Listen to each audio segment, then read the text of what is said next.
Hey everyone, before we get to the show, just wanted to announce that we have a brand new sponsor. It's Zencaster. They help us record all of our remote audio with our guests coming onto the show, and we're going to have a link in the show notes if you'd like to start your own podcast and get studio quality sound, or you can listen to Halftime, and we'll talk a little bit more about why we love Zencaster. Enjoy the show. Recorded in Chicago, Illinois, with your hosts, Ken, Matt, Neal, and Jeff. This is Triviality.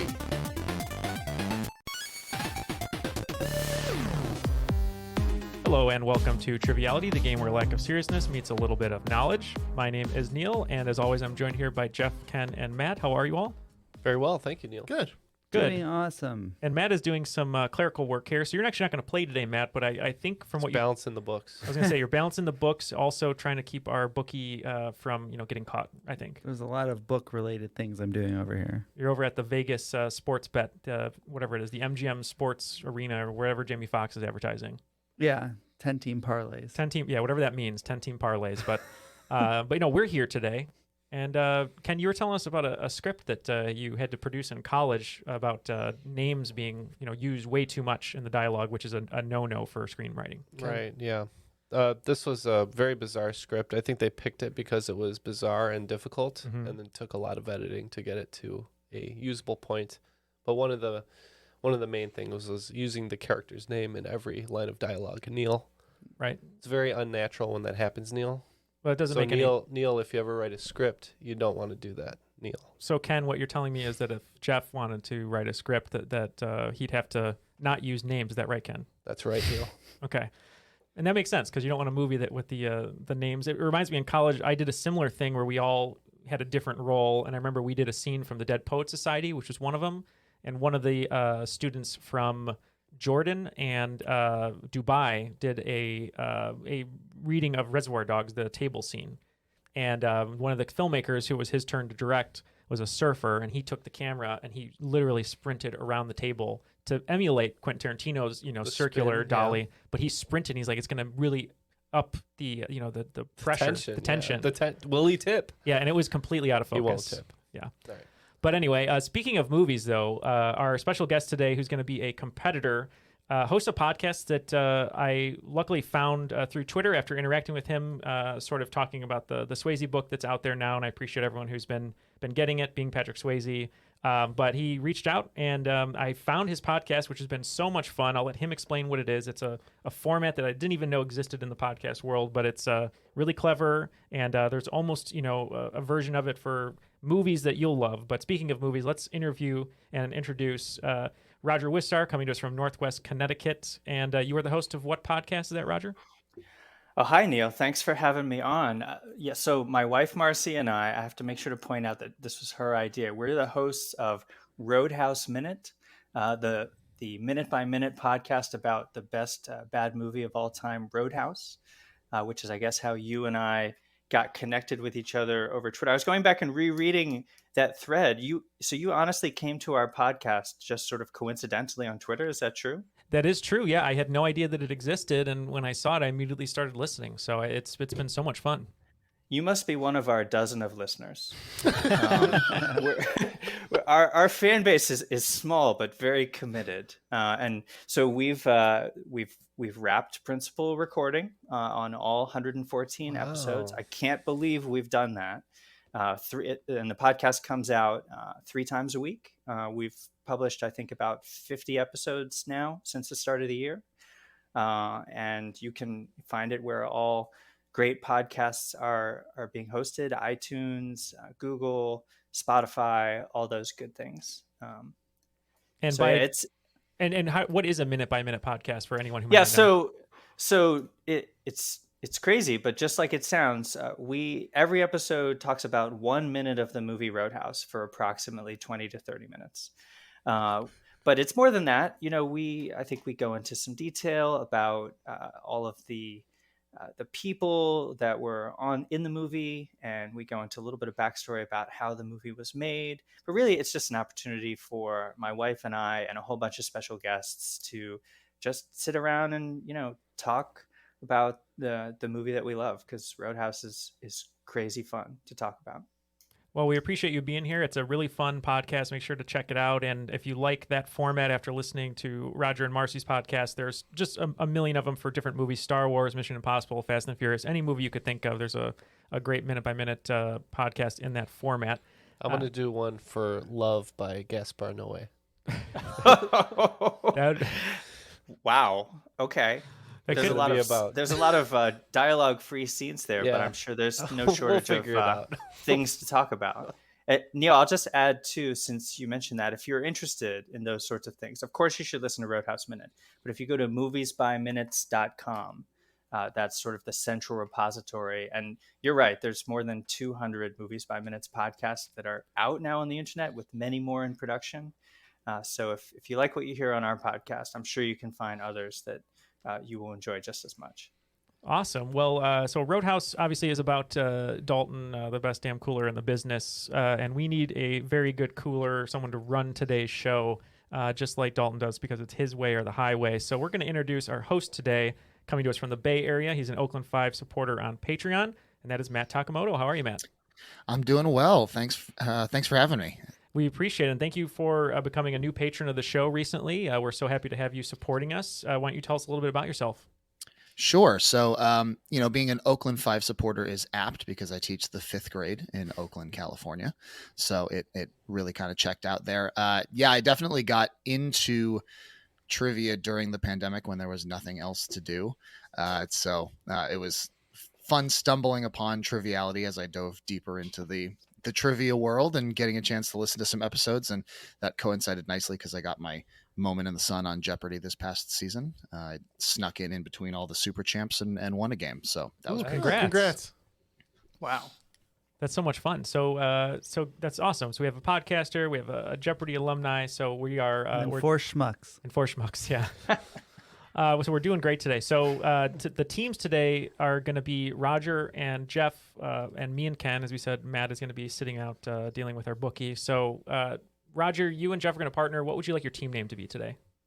Well, in honor of Roadhouse, we are going to call our team the Jasper Improvement Society. All right, and if you haven't seen the movie, that's basically the shadow company that Wesley uses to bleed the town dry. So, Ken, the only way that I know to get a hold of Wesley and get his gaze staring at you longingly is by doing Tai Chi at dawn. Sounds good. So it'll be Tai Chi at dawn. Tai Chi at dawn. All right, let's get the rules and get the game started. The rules of the game are simple. 20 questions split into 2 rounds worth 10 points apiece. At halftime, there'll be a special swing round designed by this week's host. After regulation, players will enter the final round with the points that they've accumulated and will have a chance to wager 0 to 30 points on 5 categorized questions. At the end of the game, someone will be named the cream of the crop. The cream of the crop. Nobody does it better. All right, we have the rules, so let's get the game started. Question 1. Just hours before your trivia host was born on February 22nd, 1987, which artist and filmmaker died in Manhattan at the age of 58 following gallbladder surgery? That was my guess, too. Did they die that young? Oh, I'm sorry. They died at... I was doing my math incorrectly. Yes, that was my guess, so let's just go with that. Okay, we're locked in. What are your thoughts, Wow, Roger? Jeff. So this is how it's going to be. Artist and filmmaker. So died in 87 at 57. 58, I believe. 58. Yeah. So they were born in like 1929, 1930, somewhere in there. Artist. The artist. 29, 28 or artist 29. part is throwing me off. Artist and filmmaker. Do you have any idea? I don't know. Wow. Okay. Not great with this stuff. So maybe somebody who would have come to prominence in the 40s then, in their early 20s. I have no idea, so I'm just going to guess Andy Warhol. Okay. I'm okay with Andy Warhol. We guessed Andy Warhol as well, but we don't know really.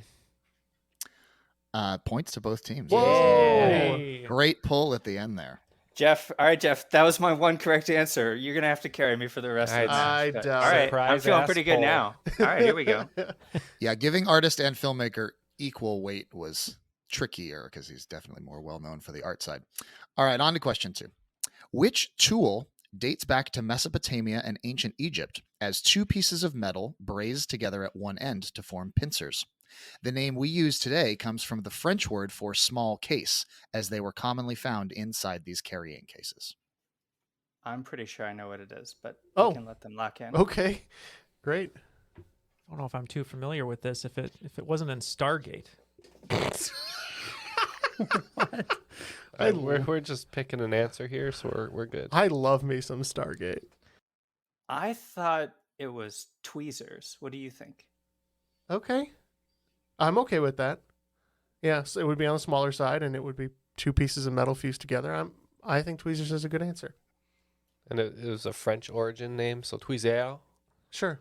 If you Well, if you prefer- pronounce it that way, anything sounds French. Yeah. We said shears, right? So we didn't really know. All right, and points to the Jasper Improvement Society. It is tweezers. Hey. Interesting. Nice one. They All got right, on- splinters back then too. Yeah, he was teaching kung fu all the way back in Egyptian times. Or they were plucking lots of things. All right, question 3. The stigma of the crocus flower is used to make what spice? I know that one. I'm locked in. All right. Roger coming in here thinking, I don't know if I'm going to Coming do in okay. hot. And then just carrying me like this whole time. So the stigmata of the crocus flower. Not the stigmata. Oh, okay. That's an entirely different situation, Neil. But anytime you want to show me the crocus. Yes, exactly. Anytime you want to show me Jim Caviezel carrying crocuses up to the mountain, let me know. I believe this is the most expensive spice. The yellow or red. Oh, Saffron. saffron. Yes, I think you're right. I think that is the most expensive spice. And that's what I was going to say as well, saffron. And points to both teams. It is saffron. Have any of you ever cooked with saffron before? No, I'm poor. I have not. It's haven't. fantastic. I mean, so when you go to the grocery store and you buy saffron, it comes in a jar, but in the jar is like a little tiny envelope. The thing I love the best about saffron is like when you read the unit prices, like you know how they list like here's the price of each thing per pound. Yeah. And then for saffron, it's like 5 digits long. Saffron is crazy expensive. You can use it to make paella. That's the only thing I've ever cooked with saffron. That's what I've used it for is for paella. It's Paella. very tasty. Yeah. All right, enough rich guys. Let's All right, we'll stay in the food world though for question 4. To turn ramen eggs noodles. Okay, now we're talking. some Momofuku questions. All right, no. Question 4. To turn eggs Benedict into eggs Chesapeake, replace or supplement the English muffin with what food item? Would that be gross? Yeah. That would? Okay. What did he write? Maybe Yeah, we need to I know need what to know you what wrote. Neil wrote. That makes sense to me, just the location of Chesapeake, which I believe is Upper East Coast, kind of. And that makes a lot more so sense. we're locked in. Roger, what are your thoughts on this? All right, I'll tell you what I know, and then hopefully you'll come up with a good answer. So the Chesapeake Bay, where I grew up in Baltimore, is sort of in the middle. It's like right in between Maryland and Virginia. I thought it was going to be Old Bay, but you can't replace an English muffin with a spice. I love Old Bay seasoning. I put it on fries. I do too. It's fantastic. But it's got to be something that can carry, it's got to be something like some bread type thing. What do you think? Yeah, I was thinking either bread or like a hearty vegetable. Because generally, I mean, I've seen people put tomatoes on Eggs Benedict, but it's not always on Eggs Benedict. You love Eggs Benedict. I love Eggs Benedict. You always order it. I eat it all the time. But Eggs Chesapeake, I'm not familiar with. So I'm not sure if they put it on something like a tomato or a bagel or... God, I don't know. Whatever you think is best. I'll go with your answer this time. We'll say toast. Okay, we did go with the bagel, but Neil originally wrote like fish or something. Maybe it's just a little fish and they Maybe throw like- some sauce People on put, top of you a can get sauce. salmon on a... A steamed crab shell. Yeah, like a full soft shell crab or something. Anyways, Eggs we Benedict said Arnold. bagel. We just said bagel. So we had bagel and toast. We were actually getting there with the banter. It is a crab cake. What? Oh, that makes I wasn't too sense. far off. They're never going to let me to come Along back with to my football, house that's saying, what Maryland a crab does. cake. Crab That's right. cakes. I figured that world, part of the world, Chesapeake Bay, had to have been some sort I of was fish. picturing like a piece of fried Just- like perch or something. I could see it being served on like a salmon fillet. Yeah, that would be fine. That would be good. But like he Oh, wrote Eggs Ben- like fried fish. Eggs Benedict on a crab cake would be delicious. Circling back to Old Bay, has anybody had the Old Bay goldfish crackers yet No. that have been going around the No, but internet? that What, sounds is this great. a thing? That I've it's never like I've only seen pictures of it, of like it's a limited edition Old Bay goldfish cracker. What is Old Bay? A spice? It's a seasoning, yeah. It's when like a your seasoning blend. boyfriend or girlfriend is really elderly. Oh, I was gonna say. What? I was gonna say. Oh, I have you- get it. Have you had the Bayhive goldfish, which are just in the shape of Sasha Fierce? Okay. That's Just very silence. specific. All right. Well, all right. Bayhive. We get It's a what you're very saying. Maryland thing. They use it. It's best known for putting on steamed crabs. Okay. You can put that on anything. But you could put it on anything. If any of you all have ever been to a Bojangles, as I have many times, that's what you get on their French fries. It is really good on. I do put it on French fries. There's been a lot of seasoning talk on this. I know. I feel like Tell we're me ready about to be put on the grill. All right, let's keep moving here. Question 5. What two-word term with origins in the late 19th century refers to a particular type of xenophobia where Asians are painted as a larger existential threat to the Western world? This anti-Asian sentiment has led to such actions as the Chinese Exclusion Act and the Japanese-American internment during World War II. Randall Park's character's band in the film Always Be My Maybe gets its name from this term. Oh, Love that movie. Me too. Can I ask you something like a qualifier for this question, just so I don't say something? Would this term be like outdated? oh, I'm assuming so. It kind of still gets used to refer to the, kind of the But there's more a anti-Asian portion xenophobia. of this question that you would consider outdated. Sure. Or racist. Okay. Yeah. I just don't want to say something. I'm pretty sure I do know it. You get what I'm saying? Yeah. On the I think podcast, as part of the term, it's it's historical, to say the least. So Ken, I just watched this like 3 days ago. The movie. Yeah, and I'm pretty sure I know it. They had the song "Tennis Ball" that they sing in the movie, which is really good. It's a great movie. Let me write it down. I'm almost positive I know it though. Let me. I think I know it from a historical perspective too. So let's just confer. And All right, we're locked in. Jeff? yeah, I've got an idea, and I think I've been given permission to be low-key racist, so that's what my guess probably will be. What do Okay. you think? Roger, what's your thought on that? The only thing I wrote down was yellow scare. Yeah, I think that's an appropriate answer to the question. I think Yellow Scare or Yellow Peril. Yeah, I mean because the band's name is Hello Peril Oh, okay. from the movie. The correct answer is Yellow Peril. I think we can I accept think give 'em Yellow points, Scare. Yeah. Yellow Terror, Yellow Spectre, also kind of terms that got thrown Okay. around during that. But yes, that is the correct answer. Okay, after 5 questions, it looks like Team Taichi at Dawn, we have 30 points over here, and Team Jasper Improvement Society have 40, so very close. All right, question 6 in round 1. The Scoville scale is used to measure what? Measurements can range from 0 to over 4 million Scoville units. I'm locked in. Roger, I'm Yeah, confident same. too. So That's a spicy meatball.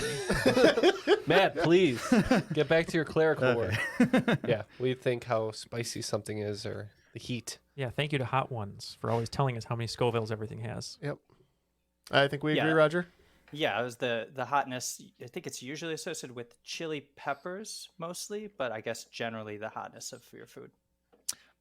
Points to both teams. This is the spiciness of peppers or the concentration of capsaicinoids, if you want to get scientific about the whole thing. All right, question 7.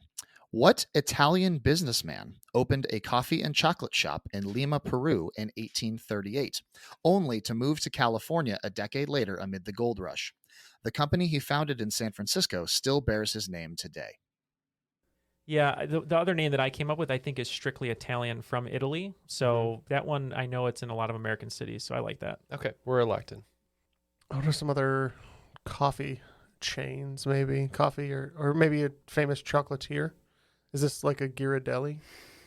Oh yes, let's do that. We're gonna guess Ghirardelli. Ghirardelli. I like that idea because Ghirardelli chocolate's everywhere, and sounds like a very Italian name. It does sound Italian, and so we said Ghirardelli. And well thought out there. It is Domenico Ghirardelli. Ooh. Jeff, nice pull. Thank you. Nice. It's the And first. I and learned only one. in playtesting that there is a Ghirardelli shop in Chicago. Mm-hmm. Yep. Mm-hmm. All right, question 8 in round 1. There are 2 U.S. state capital names that also appear as one of the top 30 baby names for 2020. One is in the top 30 for babies assigned female at birth, and one is in the top 30 for babies assigned male at birth. For 10 points, name one of the 2. For a bonus 5 points, name both. Little baby Sacramento. Get I over really here, wanted Sac. to name my child Oh. Des Moines, but my wife said no. Oh, actually, you know what? I think I have them both now. All right, these guys are in, and what is Austin the capital of Texas? Yes, Austin. I think we should go with one, that's a good one. and the other one, I have no idea, to be honest. Let's see, Charles. No. Oh, Raleigh. Raleigh. Yeah, there's a ton of girls at the school that I teach at named Raleigh. Really? Yeah. Oh, okay, that's fine. That's fine with me. So you're going with So that. Austin, Raleigh. All right. So Roger and I were talking. He wrote down 2 that I liked. He wrote down Augusta and Jackson. Correct? Yeah, but we're not going with both of those. No, right? we're gonna substitute one for the state nearest to Illinois to the north, and we're gonna go Madison and Jackson, and those are gonna be our 2 names that we're going with. All right, and full points to the Jasper Improvement Society. It is Madison and Jackson. I completely forgot about Madison. Excellent work. Yeah. So many Madisons. 40% of the girls that get shaken espressos are named Madison. Fun fact. Is this from Half your... of, yeah. It's now a data analysis podcast. All right, question 9. Aptly named after a high school movie filled with controversial acts, what code name was used for the investigation into college admissions fraud, the findings of which indicted 8 schools, 11 coaches, and 3 dozen parents, including actresses Lori Loughlin and Felicity Huffman? I'm locked in. All right, I will trust Roger on this one, and you guys can talk it out. Those twins needed that to get in from Aunt Becky. I think I know what it is, actually. Is it Varsity Blues? I believe so. I was just trying to remember. I know this trial. I know the case. I think it is Varsity Blues. Yeah, because he said lewd acts, or just acts or something, which you have the whipped cream, obviously, Oh, yeah. which is what we do after we record every Sunday. For sustenance. He still won't respond to any of my fan mail. Go down to the Ghirardelli and get some whipped cream. What did you guys have? Yes, we picked the highlight of James Vanderbeek's career, Varsity Blues. And the only cure for the Monday blues. And points to both teams. It is Operation Varsity Blues. Awesome. It's also the title of the Netflix. It's a great about it. documentary. I recommend that to everyone. All right, and the last question in round 1, question 10. What West Coast rapper with 5 albums to crack the Billboard 200 charts between 1995 and 2018 has notably broken into the food and drink business with Earl Stevens wines, sausages and ice cream under the name The Goon with the Spoon, and E40 tequila? Everybody's got a tequila brand these days. I know. Okay, I have a pretty good guess, and I will lock in for both of us. I think if my name was Earl Stevens, I'd change it to something cool. So I'm not sure. Dr. Dre's got his hand in a bunch of businesses. Could be Dr. Dre. Dr. Dre's line of medical clinics. My wife, who does student activities today, was here at my school, was just telling me about a hip hop artist they booked that was a blank with a blank. And if I wish I could remember those 2 things, because that would have been my answer. Goon with a spoon seems important too. I was just going to go my favorite West Coast rapper, the D-O-double-G, Snoop Dogg. He is a That's businessman. fine. Yeah, I'll go with that although too. I'm pretty sure he's Calvin Brodus, but He is. So Earl That's- Stevens sells wine, not necessarily red wine from UB40, but if you just take the 40 and put the E from Earl's name, we went with E40. And E40 is correct. And can't even feel bad. I've never heard of E40. Oh, And you're missing out. E40 tequila is E40 in Spanish. So you're right yeah. on with that. Yeah, that it clue is. there. Thanks to Neil on that one. Because I, too, did not know that name. Not from the Spanish, that's for sure. At the end of the first round, it looks like Team Tai Chi at Dawn is picking up 40 points, bringing their total to 70. And the Jasper Improvement Society picking up 45, bringing their total to 85. Right before we throw it to Matt for the swing round, just wanted to thank him for being a patron and helping us on our road to 500 patrons. Jeff, we've been really excited by the turnout of so many wonderful people joining us on Patreon and helping us continue to do our bonus episodes and other great things. Anything else you'd like to say on that behalf? No.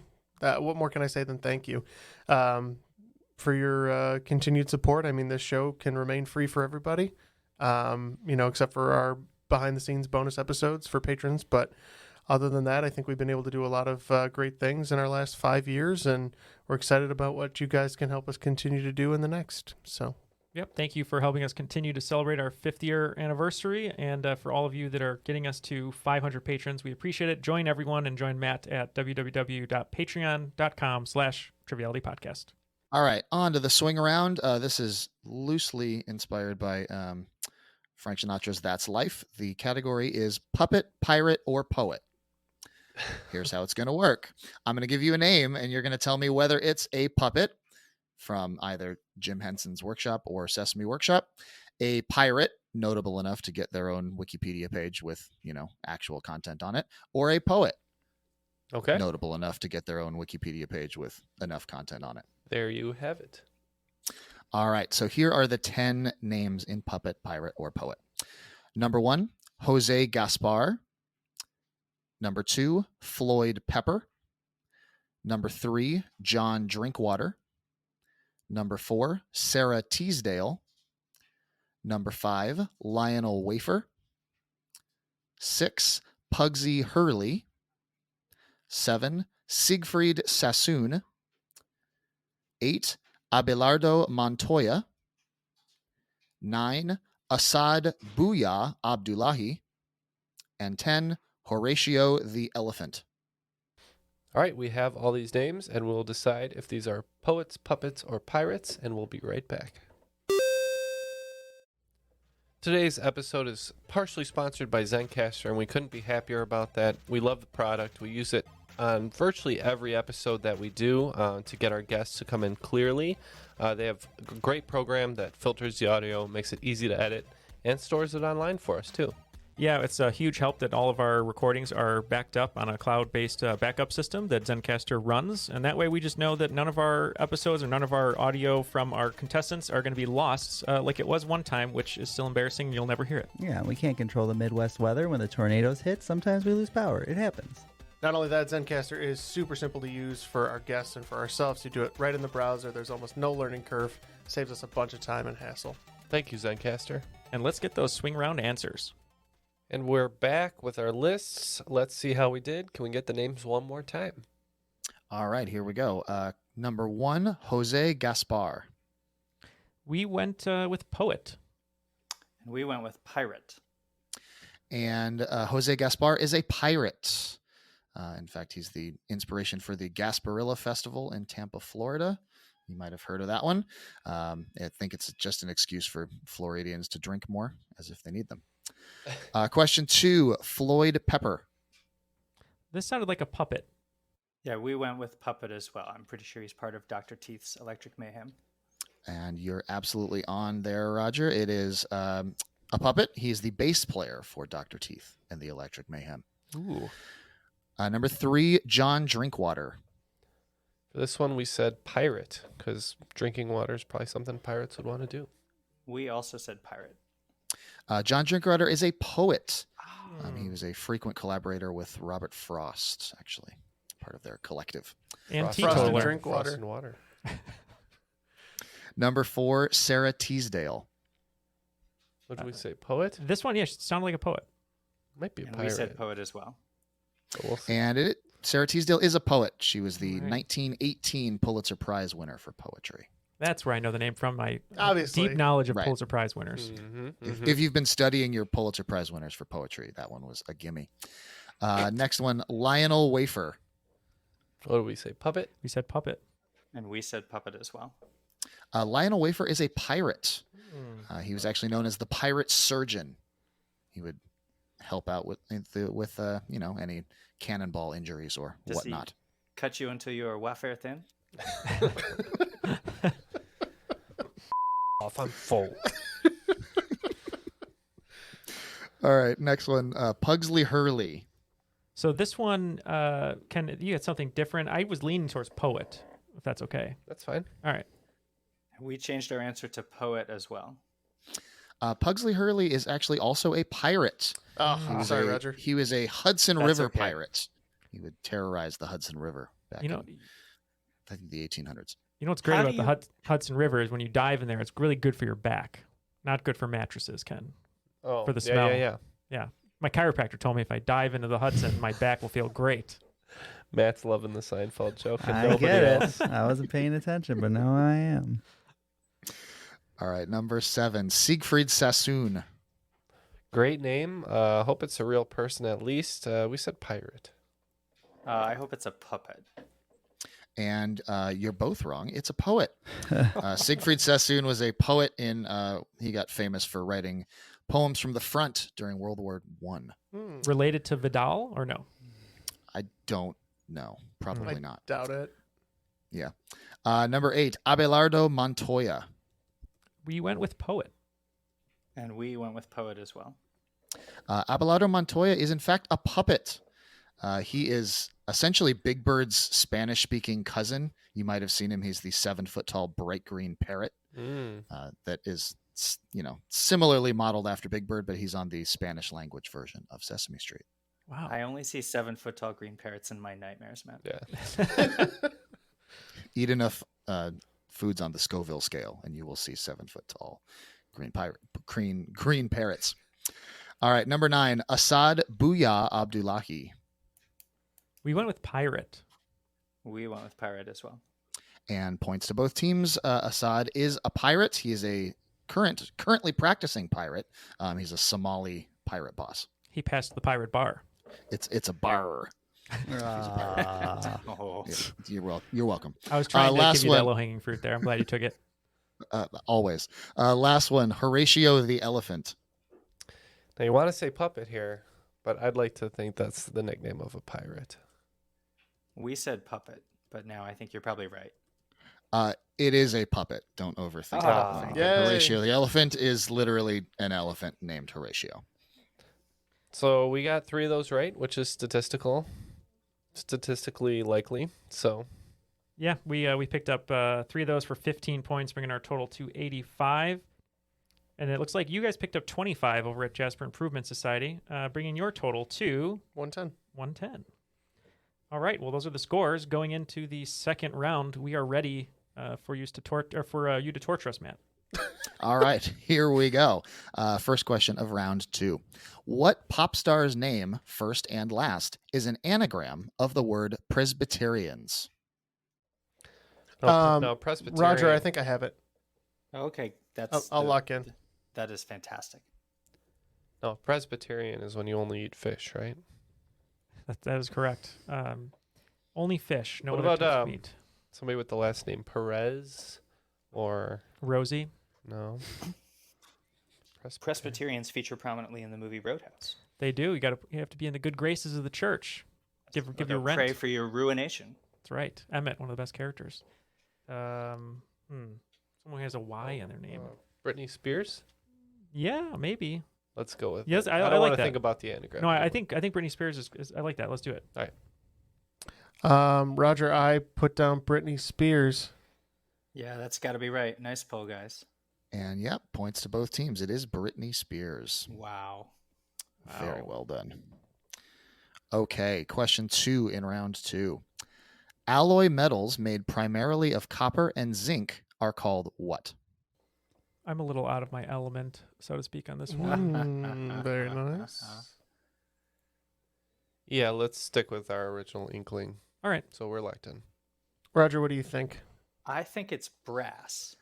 Okay, that's good because I believe copper and tin is bronze. So I Yeah. also thought it was brass. Okay.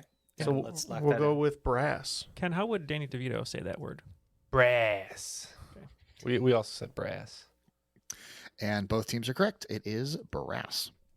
All right, question 3.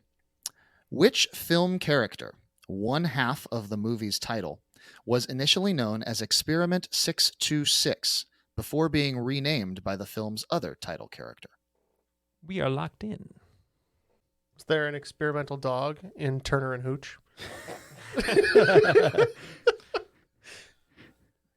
I wrote down Stitch, but that's not right because Stitch is not an experimental character. But- It's an alien. But Lilo and Stitch. Yeah, but Yeah, I don't yeah. think that's correct.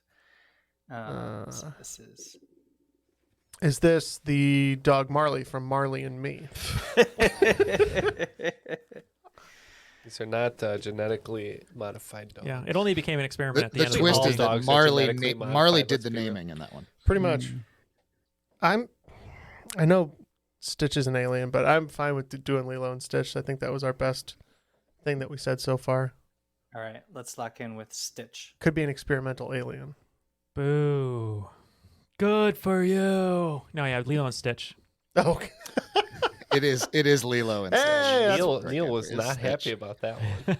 I was just happy I knew that random fact. Now he sees it on the other end when That's true. someone pulls an answer out. It's not fun. Why did you do the good for you? When I said boo, it sounded to me like Christian Bale, so I was like, I had to Oh, do it. So Yeah. All right. And question 4 in round 2. The first computer virus was created in 1971 as a test to see whether a self-replicating computer program could be spread to other systems. The program was given what one-word name after a Scooby-Doo villain? You might encounter this word while studying horticulture or playing Minecraft. yes. And Minecraft for sure. Yeah, you would know Minecraft better than why I would. would Why would you know Minecraft? You're not a 14-year-old boy. Yeah. Inside, though. But he teaches 14-year-old boys. He teaches Yeah, if you- Minecraft on the if- side. If you teach fifth graders or you have a fifth grader like I do, your life is probably dominated by Minecraft. So much All right. Minecraft in my class. All right, Alright, I Jeff, think- you got any ideas? I think we have enough of an idea here to lock sorry. in. So we'll lock in.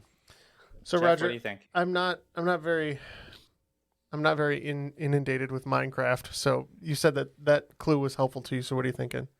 I think it's creeper, which also you could use in a horticultural sense to mean like Well, creeping creeping vines vine, and stuff creeping like that. Charlie. Yeah, But could it be something else? Just before we, I think Pick my creeper makes first sense for a virus too, I do right? If it's too. trying to like sneak in. It spreads. Yeah, I think we should go with creeper. I like creeper. All right, we'll go with creeper. Before we give our answer, I just want to say I've been listening to the Always Sunny in Philadelphia rewatch podcast, Mhm. and I think it's funny that they call the people who listen to the show listeners and the people who watch it creeps, which is really funny. But we too said creeper. And points to both teams. It is Creeper. We're kind of like a creeper because our voices are in everyone's ears every week. We don't even know whose ears it's in. Yeah.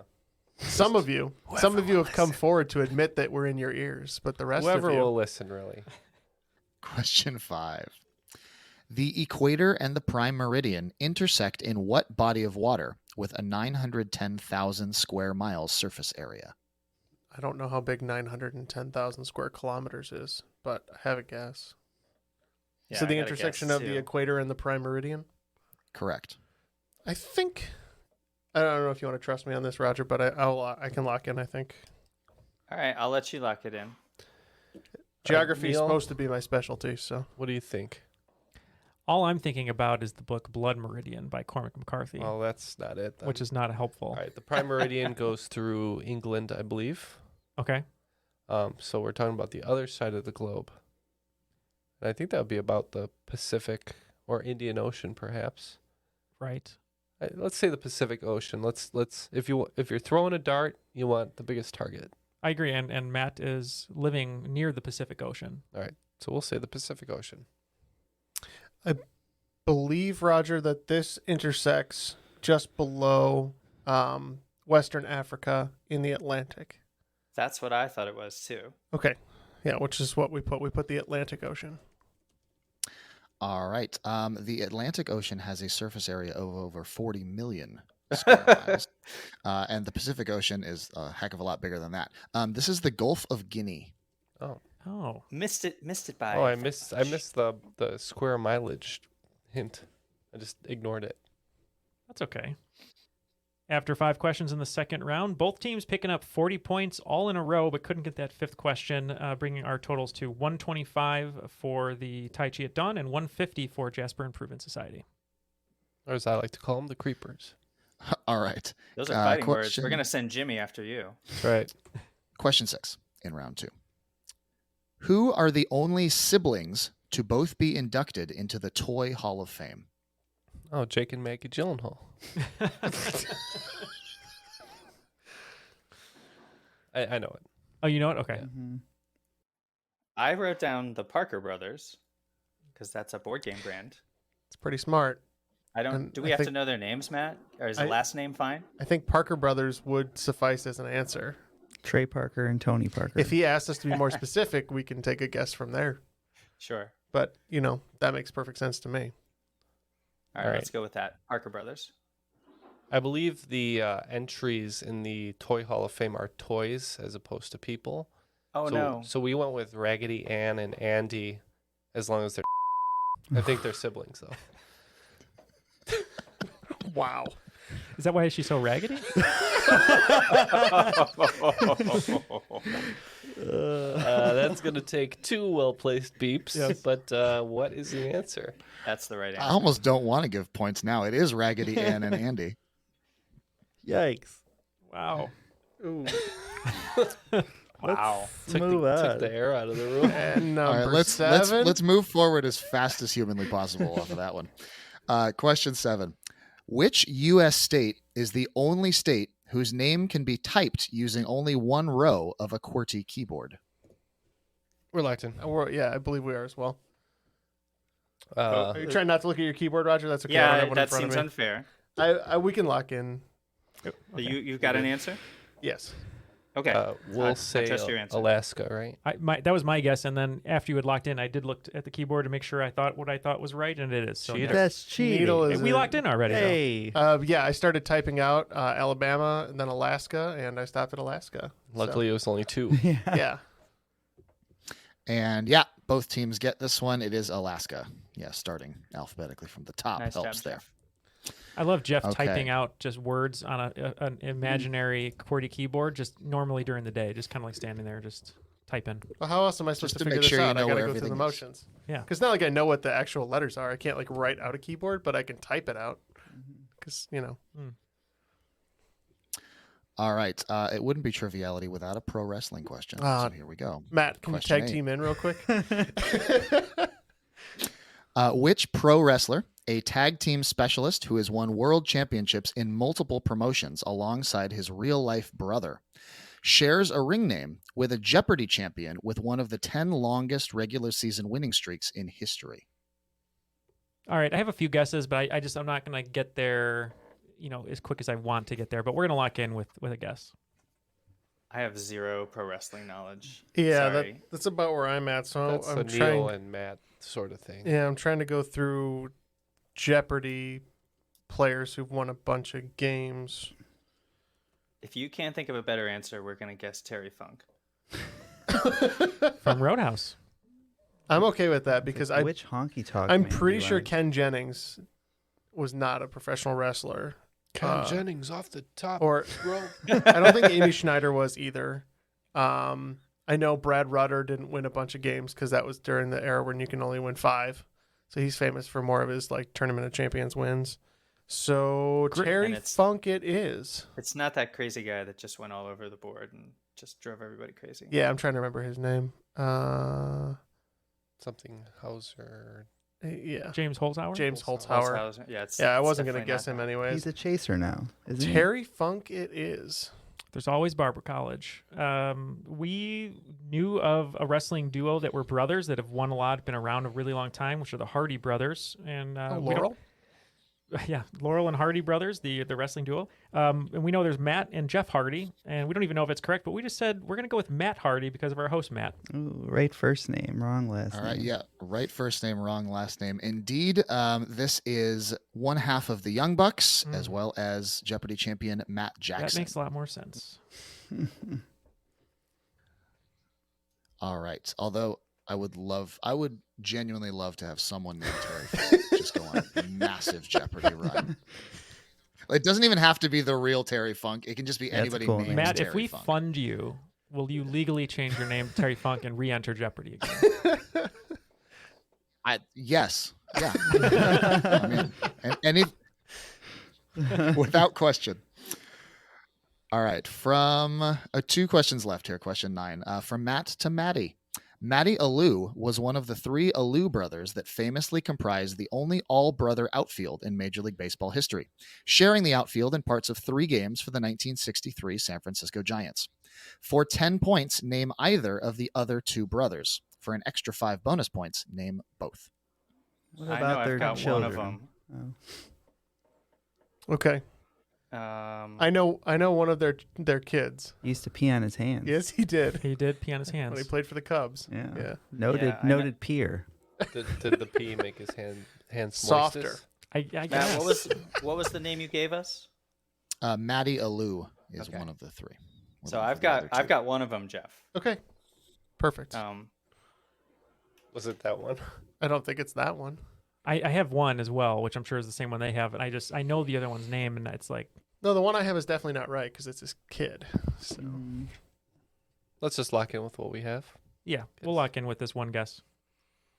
So I believe Moises Alou was the next That's generation the down. child, yes. Yeah. So he's the child of Felipe, which is the one that I have. Okay. I'm trying to think if there's another one. I feel like I heard this clue on another podcast, like literally in the last month. Felipe The Alous, Alou. Maddie, Felipe. I can't think of the other one though.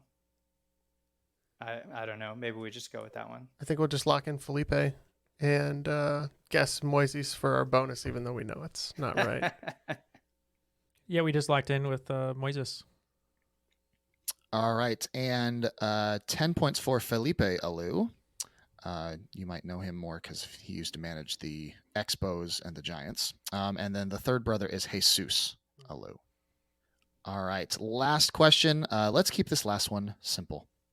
Of all the names to be honored with the Academy Award for Best Actor in a Leading Role, only 3, Jeremy Irons, William Hurt, and Jeff Bridges, have what in common? All right, we have a just a random guess, but we don't think it's right. This is a tough one. So what do you know about these wins? I'm pretty sure I know all 3 movies. I Okay. think Jeremy Irons is for Reversal of Fortune, and Jeff Bridges, I think, is for Crazy Heart. Hurt is Kiss of the Spider Woman. The only thought I had was that they were nominated once and won. Like they had one shot and they won.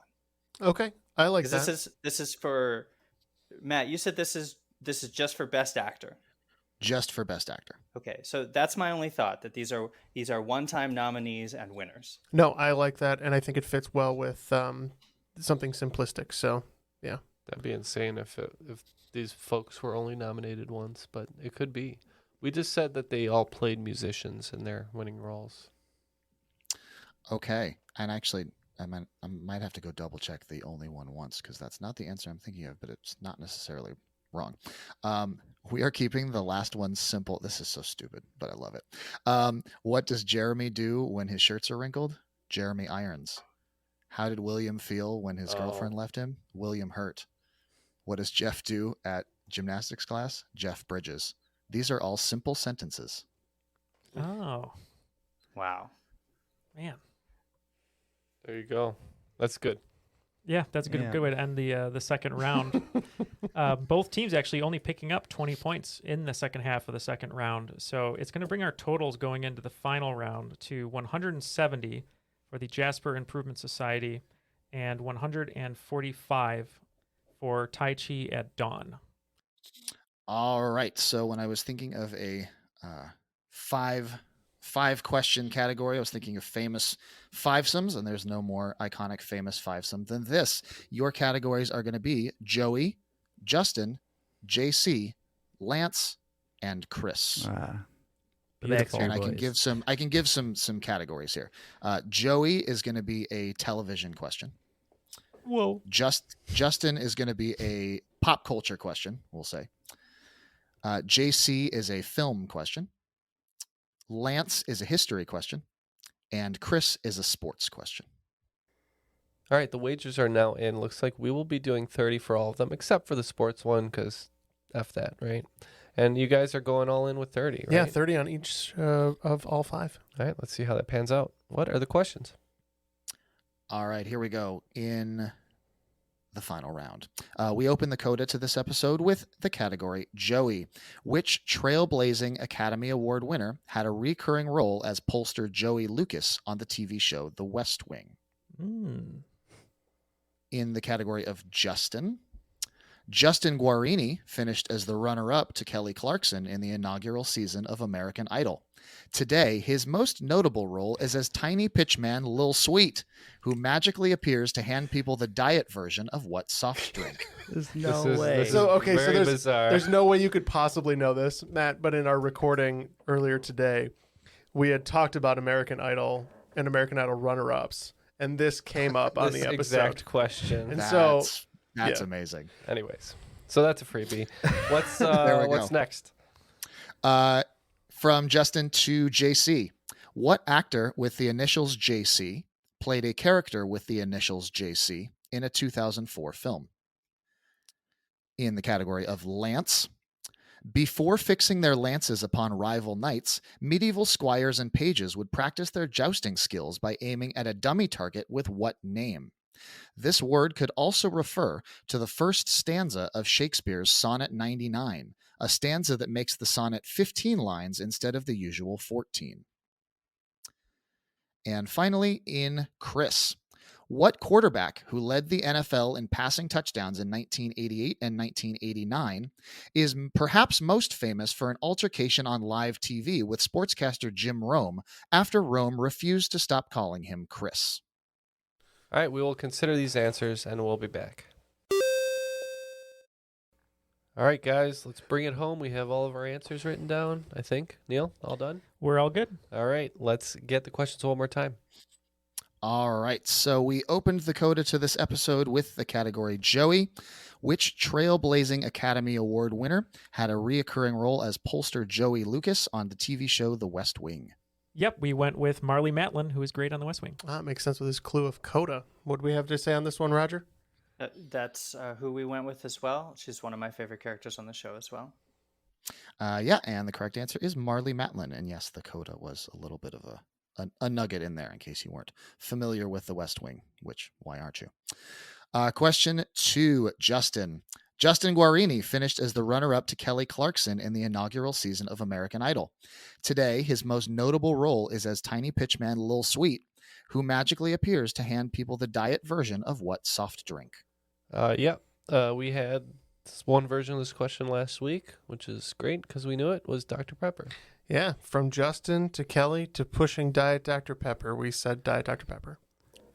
Yes, indeed. He's doing his best Prince impersonation as Lil Sweet, I think. And just All to right. reiterate, this episode is being recorded mere an hour after that question was talked about the first time. So no way Matt could know that. Just the weirdest coincidence.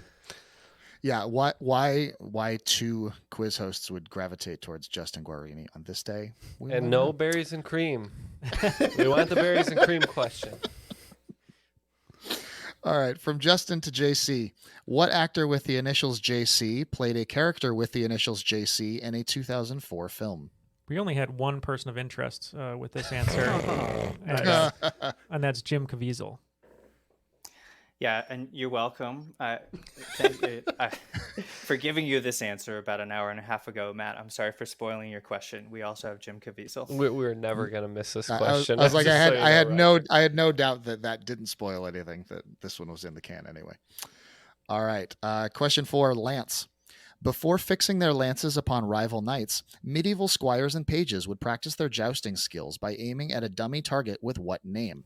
This word could also refer to the first stanza of Shakespeare's Sonnet 99, a stanza that makes the sonnet 15 lines instead of the usual 14. This seemed like a riddle that we could not solve, so we just said the old pincushion. Well, knowing that Shakespeare's sonnets were mostly quatrains, we went with quintrain, hoping that was correct. And the correct answer is a quintain or a quinton. Give it to him. I don't know if the extra R in there, I think will Take it. Take the points. On Jeopardy, you'd be wrong. On Triviality, we are better than that. We're soft. I don't know if we're better than We're that. soft. We're soft like points. We're soft like We're a pincushion. We're among friends here. Yes. All right. And then Chris, what quarterback who led the NFL in passing touchdowns in 1988 and 1989 is perhaps most famous for an altercation on live TV with sportscaster Jim Rome after Rome refused to stop calling him Chris? This one, I know who Matt was talking about. I'm almost positive it was a Los Angeles Rams quarterback. I just could not think of the name at all. So we just said a generic Rams quarterback. But if you have not seen this video, all of you must go to YouTube and watch it immediately. This is the famous LA Rams quarterback. You're right. Jim Everett, who literally comes over the table, turns over the table, and then attempts to assault Jim Rome live on air. And yeah, this is Jim Everett. After Rome, being sexist that he is, kept calling him Chris for the female tennis player, Chris Everett. And Jim did not like that and did not take kindly to it. And this was like a beef before Twitter also. So this was like you had Jim Rome had to go out of his way to really needle it at Jim Everett there. After the final round, it looks like Team Tai Chi at Dawn didn't do enough Tai Chi to get out of the grip of Brad Wesley. We only picked up 50 points, bringing our total to 195. But today, the Jasper Improvement Society bled Red's store dry, bled everyone else in Jasper dry, and picked up 320 points, making them today's the cream of the crop. Cream of the crop. I think today's cream of the crop was Roger. He carried me through a lot of this today. It was a great performance from all competitors. It's a Good silence. It's a team. Get back to work. No, there was definitely times where we were able to play off each other quite nicely here. So thanks for being my teammate today and carrying me certainly where I needed it. And You too. There's no I in Jasper, Jeff. That's true. But there is an improvement society. So There you go. And there's also an I in extortion. there is. So before we let you go, Roger, is there any shout outs you'd like to say before we let you go today? Well, if any of you would like to come and subscribe to our podcast, Roadhouse Minute, it would be great to, improve our number of listeners from dozen of listeners to maybe dozens of listeners. That would be really exciting. If you want to go like a deep cut into what my wife Marcy and I have produced for the internet, there's a little podcast that predates Roadhouse Minute, actually, called I Think I Saw That. And just really quickly, the gist of that is that I remember pretty much every movie I've ever seen. And my wife, Marcy, she can watch a movie today and she'll forget about it tomorrow. So we pick movies I think that are well loved, and we talk about them ahead of time, try to see what Marcy remembers about them.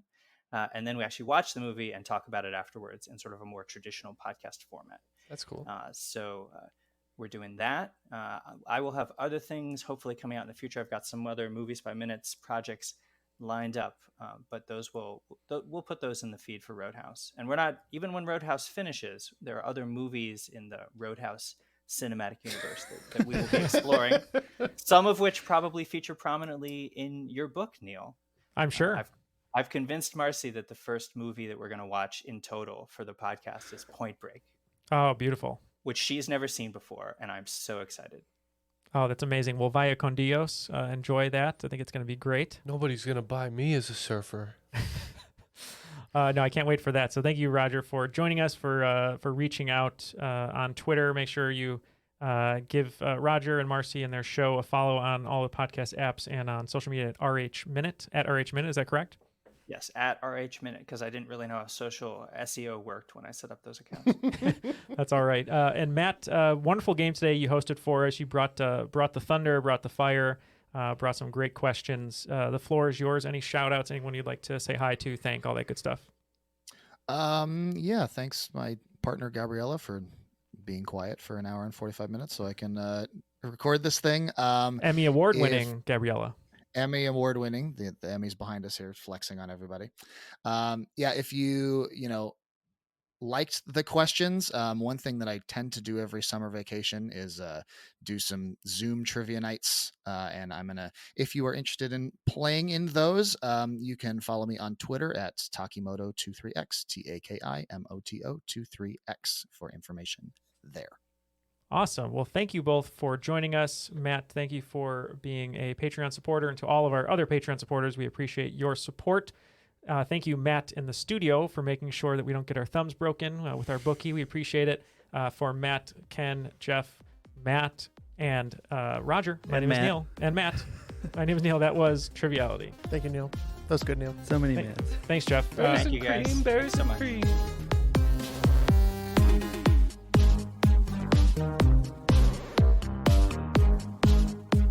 I just learned very recently that when someone says, let's get down to brass tacks, I always thought it was tax, T-A-X, but it's T-A-C-T-S. Correct? Tacts? Brass tacts. So what does that mean, Neal? It's not tax like thumbtacks? Or like thumb, or maybe, I have no idea. I just know it's not tax. All right, guys, is it tax, tacts, or tax? Brass tack. Let's take a poll. Poll. Matt, you're doing a bookie. What do you think? Me? Yeah. I am always against taxes. What are we talking about? Tax, I was right. Ken was right. T-A-C-K-S. T-A-C-K-S. Details of immediate practical importance. Hey, for any of you out there who need a great platform on which to record your podcast, please use our offer code at zen.ai/triviality, a trivia game show pod.